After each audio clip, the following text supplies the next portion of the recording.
اب چند دن پہلے آپ سبھی لوگوں کے علم میں ہے کہ سویڈن کے اندر اللہ کے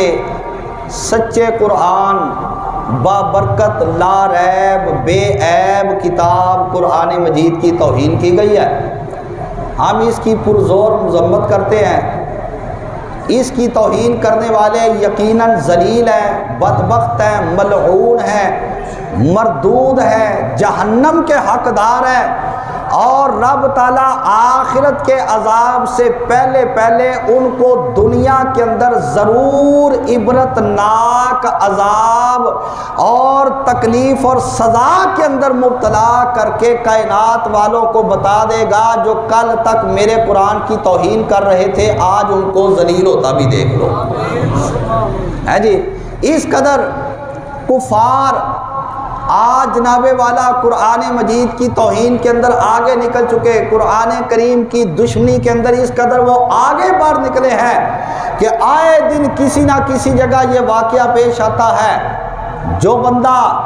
اس قرآن کی توہین کرے گا قرآن کی شان میں فرق نہیں آ سکتا، یہ کل بھی عزت والا تھا آج بھی عزت والا ہے،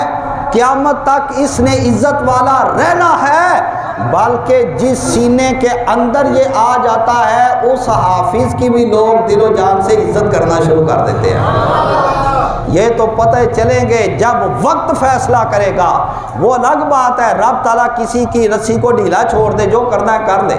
کافروں کی رسی کو ڈھیلا چھوڑ دیتا ہے، کرنا ہے کر لے، پھر نہ کہنا موقع نہ ملا، مہلت نہ ملی۔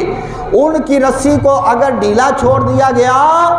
تو وہ اپنے لیے اس کو بہتر نہ سمجھے۔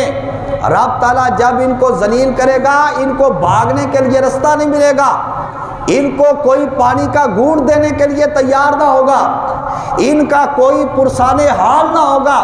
ان کے رشتہ دار ان کے کام نہ آنے کے ہوں گے، اور ان کی اولاد ان کا ساتھ دینے کے لیے تیار نہ ہوگی۔ خدا کے لیے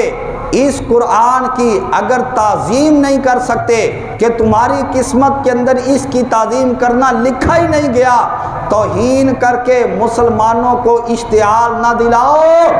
ورنہ اگر مسلمان اٹھ کھڑے ہوئے تو تمہارے لیے ان کو سنبھالنا ناممکن ہو جائے گا، پھر یہ تمہاری ایسی اینٹ سے اینٹ بجا دیں گے کہ تمہاری نسلوں تک کو نیست و نابود اور تباہ و برباد کر کے رکھ دیں گے۔ اللہ رب العالمین کی بارگاہ میں دعا ہے رب تعالیٰ ایسے ذلیلوں کو بہت جلد ان کے انجام تک پہنچا کر ان کو نیست و نابود بنا کر نشان عبرت بنائے، آمین۔